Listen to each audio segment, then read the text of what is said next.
Hi everyone, this is Melissa Aldana. In this video, I want to break down some of my favorite methods to practice harmony over jazz standards. So over the course of the last 30 years, I have been working on many different concepts. Among those, some harmonics concepts that has been an important part of the way that I think about music and the way that I approach harmony. So in this video, I'm going to be talking about some concepts that I have been working for a long time, like triad pairs, diminished scales, voice leading, how to develop melody, motivic development, among others. You can find all these concepts on the new book that is going to be released by Jazz Lesson Videos. And the name of the book is 27 Harmonic Etudes over Jazz Standards. So if you want to download the book, you can use the code Melissa5, and that will give you $5 off. So I'm going to talk about triad pairs over a standard called Along and Betty.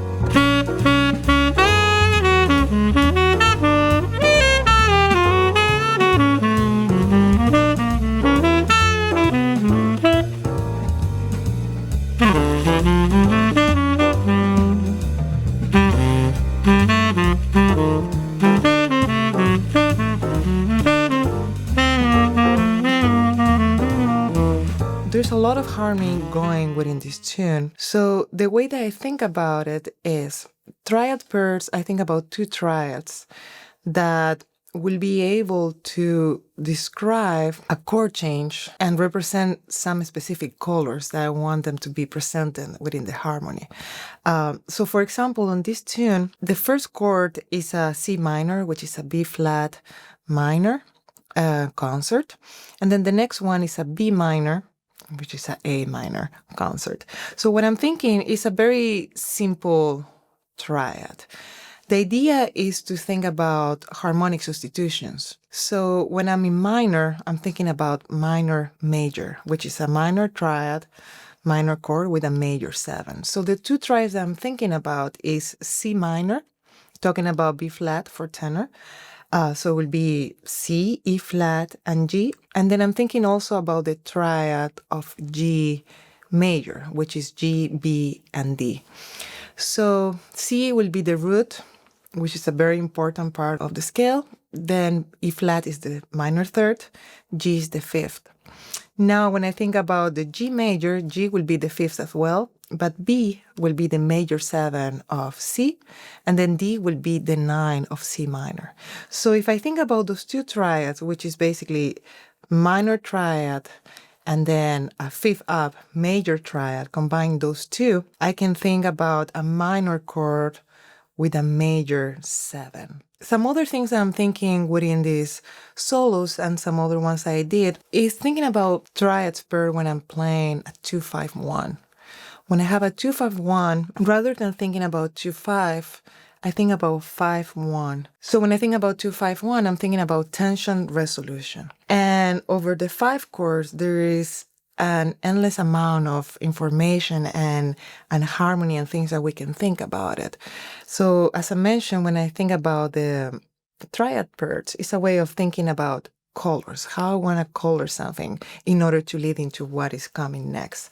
So when I have a dominant chord, there is many exercises, but one that I have been thinking often, and you can also hear in the etudes, is thinking about the triad. For example, if we're in C7, going into F major, you think about the triad of C, C, E, G, and then think about the triad of A major, A, C sharp, and E. So in the context of B7, you have the root, the third, and the fifth, and then you have the 13, which is A, C sharp, or you can call it B flat, D flat is the flat 9, and then E is the third. So in the etudes, you're going to find some part of my solos where I'm thinking about the 2-5-1. And in the 5, I'm thinking about the triads. Let's say if we're in C7, A major, and C7, leading into the 1, which would be F major. Some other sounds that I think of when I'm working on triad pairs is how do I land into the 1. For example, going from the 2-5 and then going into F. So if in the 2-5, I'm thinking about C7, and in C7, I'm thinking about the triads of C major and A major. When I land into the F major, before reaching the root, the 3rd and the 5th, I think about a triad that is half a step down from the tonic. So you will think from the dominant, C major, A major, resolving into E major triad that is going to resolve into F major. So just to give you a little bit of more clarity of why this works, when I'm leading into F major and I play the triad of E, E is a voice leading into F, G sharp is a voice leading into the 3rd, which is the A, and then B will be the sharp 11 of F leading into the 5. So in the beginning of my solo, during the minor chords of C minor and C sharp minor, I'm thinking about triad pairs. So I'm thinking about C minor and G major, and then on C sharp, I'm thinking about C sharp and G sharp major. So just to show you an example, there is a part on the jazz standard where you can hear a 2-5 to a G major. This is for B flat saxophones. So when I have a 2-5 to G major, I think about A minor and then D7 going into G. So rather than thinking about the minor, I just think about the 5th chord leading into the 1, but I think about the triad that is a half step down from the 1. So if I'm in G7, I will think about G7 and then the triad of B major, which will make the dominant a dominant flat 9-13, because those are the colors that I describe in the triads. And then leading into the 1, which will be F sharp, going into G major. So the 2-5 will sound like... I just think about the 5.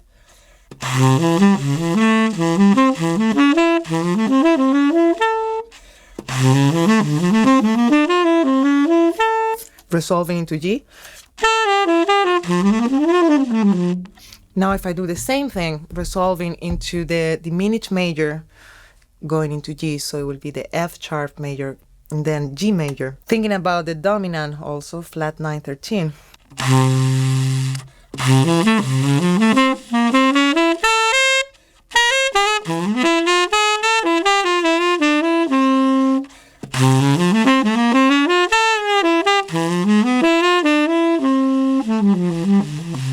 So there's many different ways of practicing this. The first step is to obviously practice as an exercise. So the more exercise you can make it, is the easiest to understand what is the exercise about and what are the colors. So just to show you a simple exercise before jumping into trying to play any kind of phrase, you can think about the triads of D and B and just playing ups and down.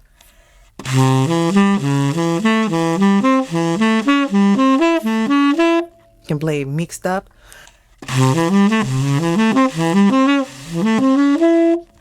And then the same when you resolve into G major.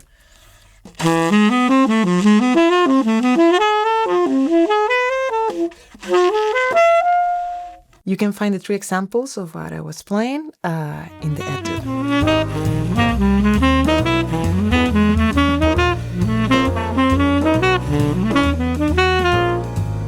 Another concept that I love to think about is superimposed harmony. To me, more than thinking about superimposed harmony, I think about the idea of creating tension and release, and also thinking the idea of how creating different colors within the same harmony that is happening. So in this tune, you can hear how I'm going from G major to F sharp major, then going into B flat, A major, with the idea of creating tension, and also thinking about the melodic lines and the direction of where they're going to. You can hear a few examples in the beginning of the form of the tune where I'm actually playing part of the melody. I'm playing also with the rhythm, but also I'm thinking about the harmony. So on the third bar in the beginning of my solo, I'm landing into the sharp 11 of the major, but I'm actually thinking rather than G major, I'm thinking about F sharp major, which creates a sort of tension in the way that I'm telling this story.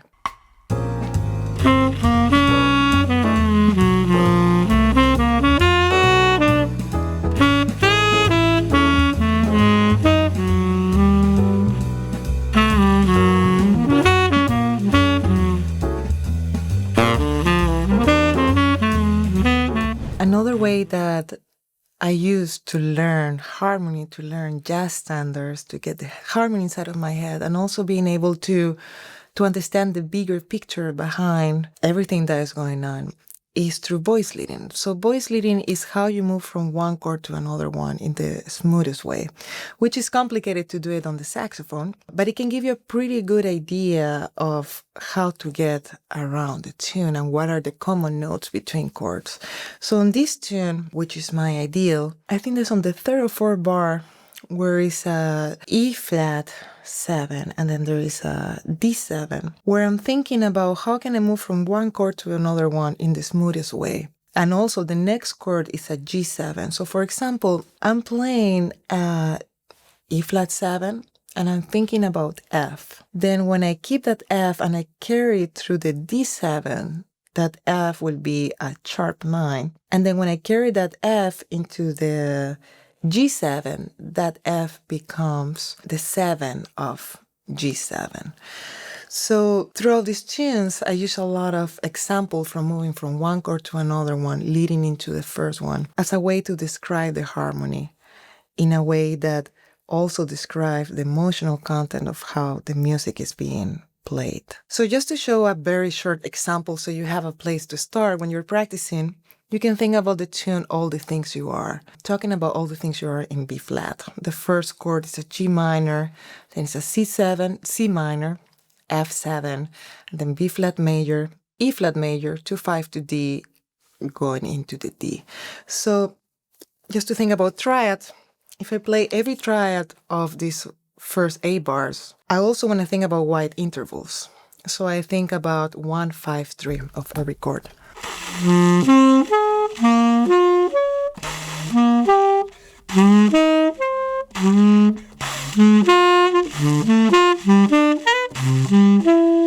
So when I talk about voice leading, as I say, is how you move from one chord to another one in the smoothest way.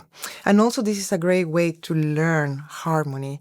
And there's a reason why I'm doing over triads, which is the easiest way to start thinking about it.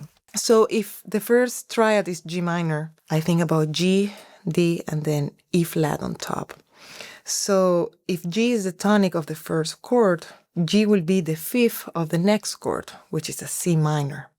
So the G will stay there. The D will go to E flat, which is the minor third, and then you go to the tonic. So the exercise would sound something like this.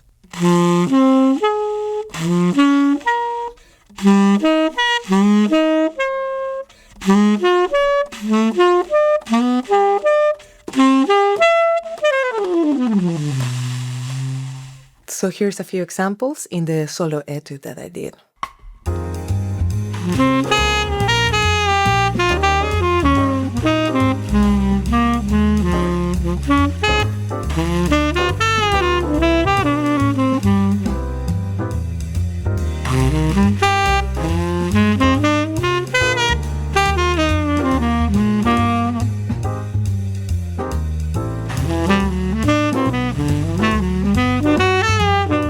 Another very important aspect of the way that I think about improvisation has to do with motivic development, which is something that I learned through years of transcriptions and listening to my favorite musicians. There is many ways to think about motivic development, but to me, the core of that comes through the idea of like how you're telling your story.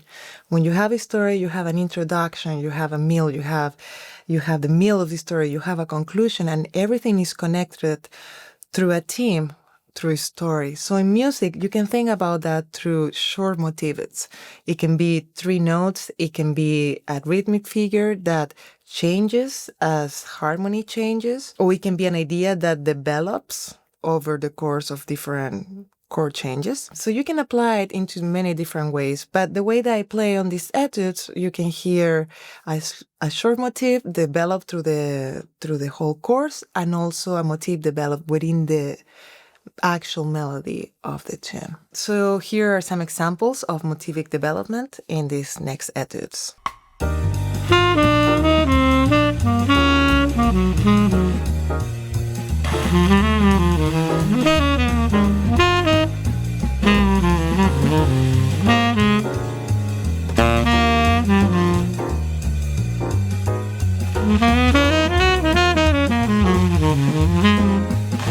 Thank you everyone for checking out this video. I'm really happy to be able to share my process and the way that I think when it comes to improvisation after many years of practicing and studying and transcribing. So I hope this was helpful for you.